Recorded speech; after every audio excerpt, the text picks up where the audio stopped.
बच्चों नमस्कार, कैसे हैं आप। लास्ट टाइम हमने आपके साथ जो चैप्टर चल रहा है इंडिया और उसमें भी द ग्रेट हिमालयाज, उस पर बातचीत हम लोग आपके साथ कर रहे थे। तो आज हम आगे बढ़ते हैं, उसमें हमने डिस्कशन करना है नॉर्थ ईस्टर्न स्टेट्स। हमने नॉर्थ ईस्टर्न स्टेट्स की बात करनी है, यानी उत्तर के अंदर और साथ ही साथ पूर्व में, उत्तर पूर्व के राज्य जो भारत के अंदर हैं उनके बारे में हम लोग बात करने जा रहे हैं।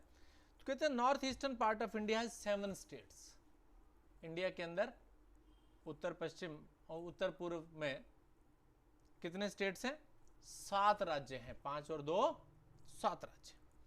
दीज आर कॉल्ड 7 सिस्टर्स, इनको 7 बहनें कहा जाता है। People in the states have their on customs, यहाँ के रहने वाले जो लोग हैं उनके अपने अपने कस्टम्स हैं, रीति रिवाज हैं, ड्रेसेस हैं, लैंग्वेज भी उनकी है। Most of them are farmers and craftsmen, और ज़्यादातर लोग जो हैं वो या तो फार्मर है, फार्मर का मतलब किसान होता है, क्राफ्ट्समैन या अपने हाथ का काम करने वाले लोग हैं। ठीक है, तो उनमें सबसे पहले बात आ रही है अरुणाचल प्रदेश की। It is the largest state in the north east. Arunachal Pradesh जो है वो नॉर्थ ईस्ट के अंदर सबसे बड़ा राज्य है। It however a small population, लेकिन यहाँ की जनसंख्या कम है, यानी लोग यहाँ पर कम रहते हैं। ईटानगर इसकी कैपिटल है, कैपिटल का मतलब राजधानी है। ठीक है, people live in the slit houses, यहाँ पर लोग जो है स्लिट हाउसेस के अंदर रहते हैं। This protect them from the rain, बारिश ज़्यादा होती है,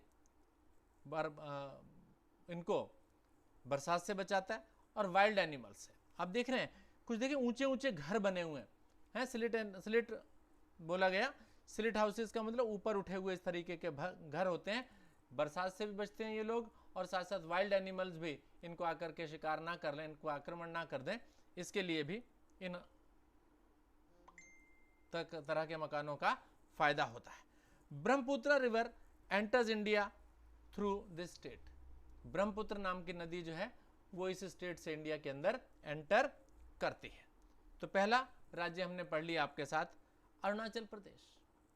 दूसरा राज्य आप पढ़ते हैं Manipur. Manipur is famous for the Manipuri dance. Manipur के लोग जो डांस करते हैं, जो नृत्य करते हैं, उसे हम मणिपुरी डांस कहते हैं। तो उस मणिपुरी डांस के कारण यह राज्य ज़्यादा प्रसिद्ध है। प्राइमरी ऑक्यूपेशन इज फार्मिंग, यहाँ के लोगों का जो प्राइमरी ऑक्यूपेशन यानी प्राथमिक जो कार्य है, काम जो है, व्यवसाय जो है वो फार्मिंग है। फार्मिंग का मतलब क्या हुआ? खेती। एंड वीविंग, और बुनना, है ना, कपड़ा बुनना होता है ना। Different types of things from bamboo, cane and leather are made here. यहाँ पर बांस से बनी हुई चीज़ें, केन से बनी हुई चीज़ें, चमड़े से बनी हुई चीज़ें, वो बहुत ज़्यादा लोग बनाया करते हैं। इसके बाद आता है एक तीसरा राज्य जिसका नाम है मेघालय। मेघालय मीन्स द एडॉप ऑफ क्लाउड्स। मेघालय का मतलब है बादलों का निवास, यानी जहां पर बादल बहुत ज्यादा रहते हैं, इसका मतलब बारिश ज्यादा होती होगी यहाँ पर। It gets heaviest rain in the country. इस मेघालय के अंदर सबसे ज्यादा बरसात हुआ करती है। The tribal people live here are from Garo, Khasi and जेंटिनिया tribes. ये 3 अलग अलग तरह की ट्राइब्स, जातियां बताई गई हैं जिस जाति के लोग यहाँ पर रहते हैं। दे ग्रो राइस, राइस चावल पैदा करते हैं। जूट, जूट देखिए जूट की बोरी होती है ना, जूट की खेती करते हैं। पोटैटोज, शुगर केन, पोटैटो का मतलब आलू, शुगर केन का मतलब गन्ना, पाइन एप्पल, ऑरेंजेस, इनको ये उगाते हैं। Shillong is the capital city and the popular hill station is Meghalaya. ठीक है, शिलोंग इसकी पॉपुलर सिटी है और कैपिटल सिटी है बल्कि, और नाम क्या है स्टेट का? मेघालय, यानी मेघालय की कैपिटल सिटी यानी राजधानी शिलोंग है। आगे आता है मिजोरम राज्य। The word Mizoram means the land of हिली पीपल। मिजोरम का शाब्दिक अर्थ अगर निकालें तो हिली पीपल यानी पहाड़ों में रहने वाले लोग। Aizawl is the capital city, Aizawl इसकी कैपिटल राजधानी है। इट्स पीपल आर कॉल्ड मीजोज, यहाँ के रहने वाले लोगों को क्या कहा जाता है, मीजो कहा जाता है।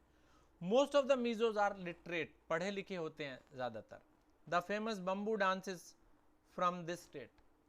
बम्बू डांस, बम्बू का मतलब है बांस पर डांस करना, ठीक है ना, या बांस को लेकर के उसके इर्द गिर्द या उसका इस्तेमाल करके नृत्य कला प्रदर्शित करने को यहाँ का मुख्य डांस माना जाता है। इसके बाद आ जाता है Nagaland. Nagaland has the number of tribes, Nagaland के अंदर भी बहुत सारी जातियां प्रजातियां रहती हैं। People of different tribes wear shovel, अलग अलग जातियों के लोग शावल पहनते हैं। विद अ डिफरेंट पैटर्न, उन शालों के ऊपर, शावल का मतलब शाल जो होती है ना, सर्दी के अंदर ओढ़ते हैं ना शॉल, तो शॉल जो ओढ़ते हैं उसके ऊपर अलग अलग तरह के डिजाइन बने हुए होते हैं, पैटर्न कहते हैं।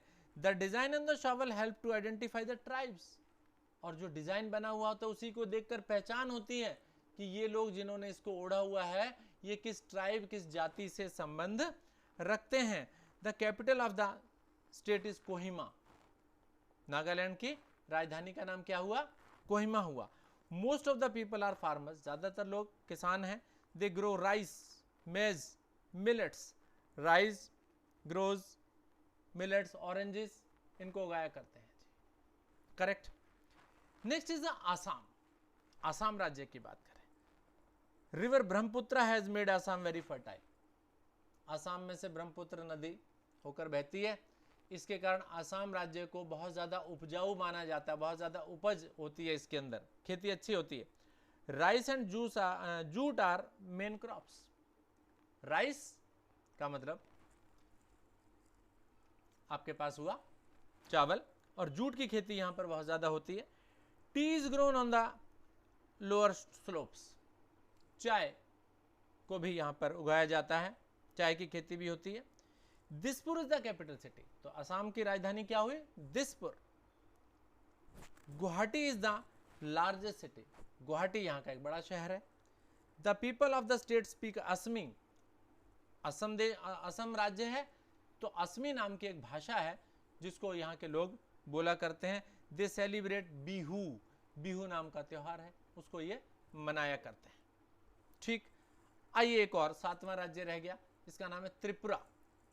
Tripura is surrounded by the Bangladesh, Bangladesh दूसरा देश है, उससे घिरा हुआ है ये 3 साइड से, यानी त्रिपुरा नाम का जो राज्य है ये बांग्लादेश नाम के देश से 3 तरफ से घिरा हुआ है। अगरतला इज द कैपिटल, इसकी राजधानी का नाम क्या बताया, Agartala. Rice and jute are main crop, यहाँ भी चावल और जूट की खेती होती है। Bamboo is also grown here, यहाँ पर बांस की खेती भी होती है ना, बांस देखते हैं उसके बड़े बड़े लट होते हैं, डंडे होते हैं, वो बांस भी एक पेड़ की में उगता है, वो खेती होती है उसकी। It is use to make the handicraft items, और उस बांस के हाथ से बनी हुई चीजें, सुंदर सुंदर बांस की बनी हुई चीजें देखते हैं ना आप, कभी जाते हैं किसी प्रदर्शनी में तो आपको देखने को मिलेंगी। The ranges experience cold climate, यहाँ पर ठंडा भाग होता है। थ्रू आउट द ईयर, सारा वर्ष ठंडा होता है यहाँ पर त्रिपुरा के अंदर, और टूरिस्ट जो हैं इसमें समर के अंदर आया करते हैं। सारा साल सर्दी होती है तो इसलिए कहा जाता है कि समर के अंदर जब थोड़ी थोड़ी गर्मी हो जाती है तो तब टूरिस्ट यानी बाहर के लोग जो हैं आप भी घूमने जा सकते हैं वहाँ पर। ठीक है, तो इस तरीके से हमने जम्मू कश्मीर से लेकर हिमाचल, उत्तराखंड और अलग अलग तरह के राज्यों को लेकर सारे के सारे हिमालय रेंजेस की हमने सारी बात इस चैप्टर के अंदर आपके साथ कर ली। तो अब बात आ रही है एक नया टॉपिक जिसका नाम है इंपॉर्टेंस ऑफ हिमालयाज। ये जो हिमालयाज हैं कहां से कहां तक आपने देखा, पश्चिम से लेकर और पूर्व तक, लास्ट तक बहुत सारे राज्यों में हिमालय पर्वत है, तो इनकी क्या इंपॉर्टेंस है। The Himalayas act as a natural boundary, ये एक प्राकृतिक बाउंड्री बना दी गई भारत के लिए जो इंडिया को प्रोटेक्ट करती है फ्रॉम द फॉरेन इन्वेजन, बाह्य घुसपैठियों से। They prevent the cold beating winds coming from the northern Asia and entering India, और ये ठंडी हवाओं से भी जो कि नॉर्दर्न एशिया से आएंगी और इंडिया को प्रभावित कर सकती थी, तो इसलिए हिमालय ने उनको क्या कर लिया, रोक लिया। They also stop the rain bearing monsoon, winds from living India.